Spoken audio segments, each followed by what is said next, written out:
Párrafo 4. Los vicios y sus efectos, el amor solo puede regenerarlos. Tengo ante mi vista, no porque me sean necesarios, sino para cargar con justicia la responsabilidad de los vicios casi innumerables que minan la existencia, unos opúsculos tan inmorales que ellos son, con sus autores, los propagandistas de los vicios más nefandos que recluye a la humanidad a ser los inquilinos, en general, del manicomio, el hospital y la cárcel. Son estos opúsculos los guías de los confesores católicos. Cuánto veneno para las almas y qué tristes consecuencias para los individuos y la sociedad. Solo ellos son los responsables, porque son los mentores de lo que no se inventó por todos los hombres, en todos los tiempos, antes de ellos. Estos libros, puestos en manos del confesor, no pueden menos de exaltarles a ellos y de enseñar a los que a ellos se arrimen a entregarse al vicio y la depravación, son mil y mil veces criminales, con la capa de corrección. Y la corrección está justamente, en no enseñar a faltar, pero es precisamente lo que ellos enseñan.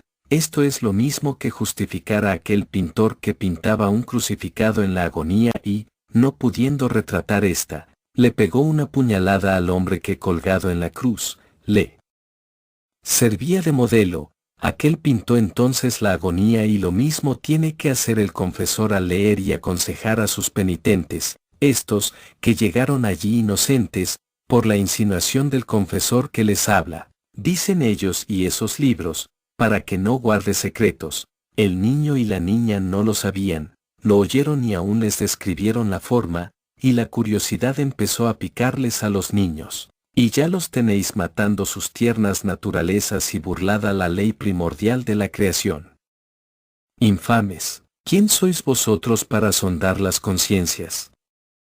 Sois criminales responsables, no ya solo de los crímenes que enumeré al hablar del celibato, sí que también de todos los desastres y desequilibrios que ocasionan los vicios sin número que habéis despertado en la juventud, que acarrea al desequilibrio mental, enfermedades incurables y la impotencia en muchos seres, antes de entrar a la edad de la fuerza, aparte de que, muchas niñas, se hacen en absoluto reacias al matrimonio, porque vuestra instrucción las llevó a los vicios solitarios de la carne a solas y aún entre las del mismo sexo. Si mi misión moralizadora y civilizadora habría de hacerla a base de religión, el Padre se había equivocado en pretenderlo, pero su sabiduría es completa y por eso me dio por ley y bandera el amor, bajo el fundamento eterno espiritismo, y me dio los medios para la destrucción del error, desenmascarando a las religiones y borrándolas todas de la tierra por falsas,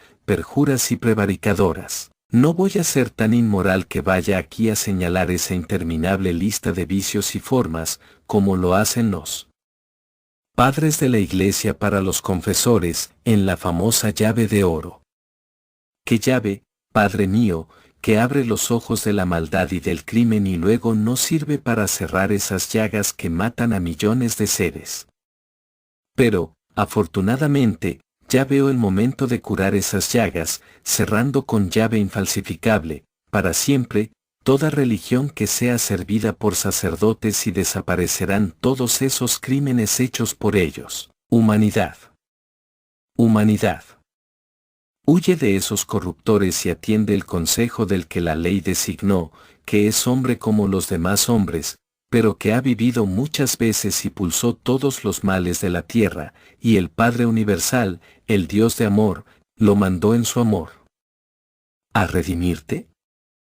No, a señalarte el camino. Es tal la aberración del vicio en el hombre y la mujer, que se ven gastarse como la vela encendida, y sabiendo que se matan, siguen emperrados en su criminal tarea, no habiendo posibilidad, en muchos, de curación, aunque se tomen todas las medidas imaginables, y solo he visto curarse alguno que otro individuo, por haber sido sensibles al magnetismo, o haber tenido facultades medianímicas y haber conseguido una posesión de un espíritu, que con paciencia y amor ha logrado convencer al espíritu del vicioso de su crimen, y ha habido alguna vez que le han sido presentados un número de hijos que debía haber tenido y que ya en esa existencia no podría ser, salvo una regeneración completa y uniéndose a una mujer amorosa y sabia. La justicia de la tierra ha puesto penas, hasta la de muerte, al asesino y quizás se han extremado y abusado del código,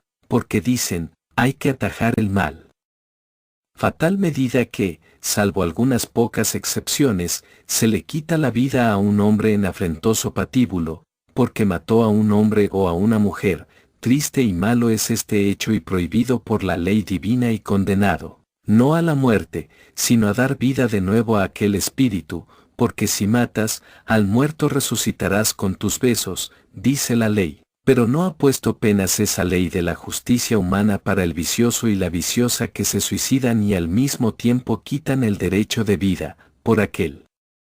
Entonces, a un espíritu que debería encarnar, por aquella sustancia, y una vez y otra y muchas gastan en temprana edad su naturaleza, y cuando llegan a la edad que había de ser de la fuerza ya son del todo impotentes y enfermos, degenerados, tísicos y locos. ¿Cuántos crímenes cometió?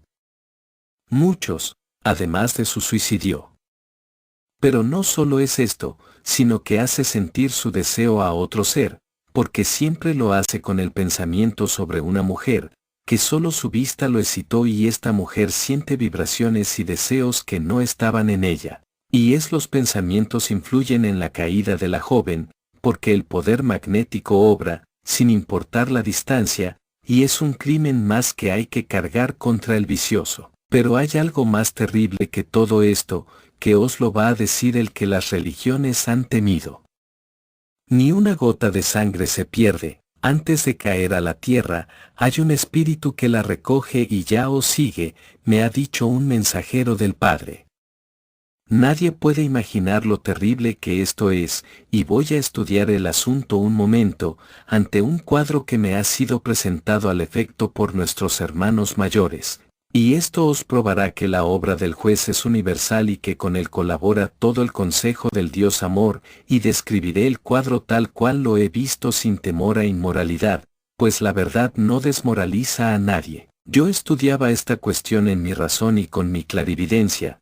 Yo me encontraba horrorizado ante tanta inmundicia como presenciaba mi espíritu en todo el mundo, pero no tenía límites el vicio en los países católico-cristianos, viendo que toda la corrupción salía de un centro, en inmundos ríos de sangre y lodo, que se extendían a todo el mundo. Cada río entraba en otro centro más pequeño y de este a otros más pequeños, y de estos a infinitos hombres, que se revolcaban como bestias y enseñaban todos los vicios, hizóseme ver entonces este último cuadro que encierra toda la enseñanza de esta filosofía. Un hombre libertino corrompe a una joven y obra en ella por modo antinatural, en el espasmo, y debido a la posición, la sustancia generatriz cae al suelo, y no bien sucedía esto, que de aquella sustancia sale dando saltitos una bolsita, córrolas que aparecimos en el tronco del árbol, solo que esta vez, de esta bolsita,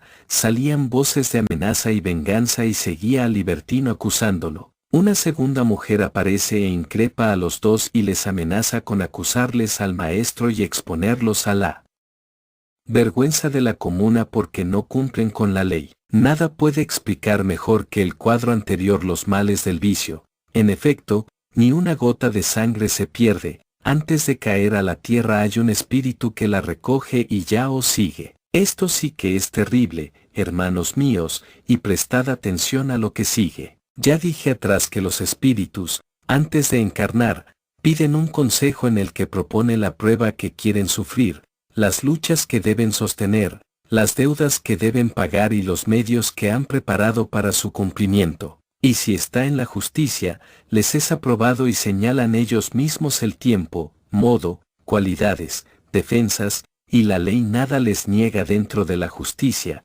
el engranaje mecánico que esto representa. Solo los espíritus pueden moverlo, combinarlo y comprenderlo, porque llega al infinito casi.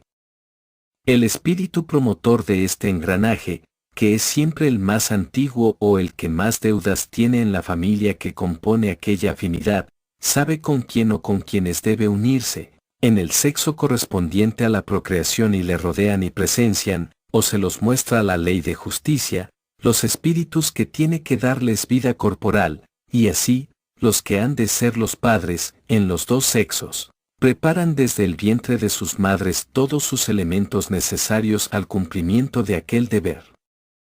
El que habrá de ser hombre, prepara sus órganos y requiere de la naturaleza todas las substancias y micro-hombres necesarios al engendro de las vidas que debe dar. La que ha de ser esposa y madre, modula igualmente sus órganos y sus ovarios, cargados con el líquido femenino, que al ser vibrado por el contacto del hombre, se abrirá conforme a su ley, abriendo paso y la entrada del microorganismo contenido en el ser masculino y queda fecundada la mujer y concebido y con vida ya un ser.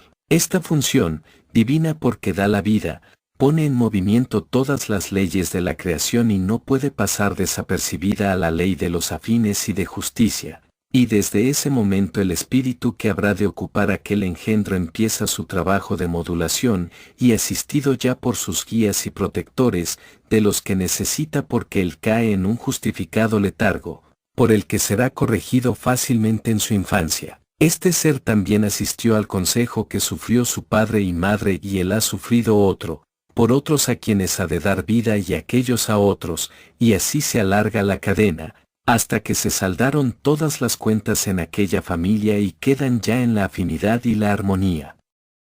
Ya en ese estado, son todos sabios de las cosas del Padre y habrán progresado en todo, haciendo progresar a la materia misma de los cuerpos que ocuparon y a las ciencias, las artes, las industrias y el mundo todo. Esta es la carrera que tenemos que andar todos los seres.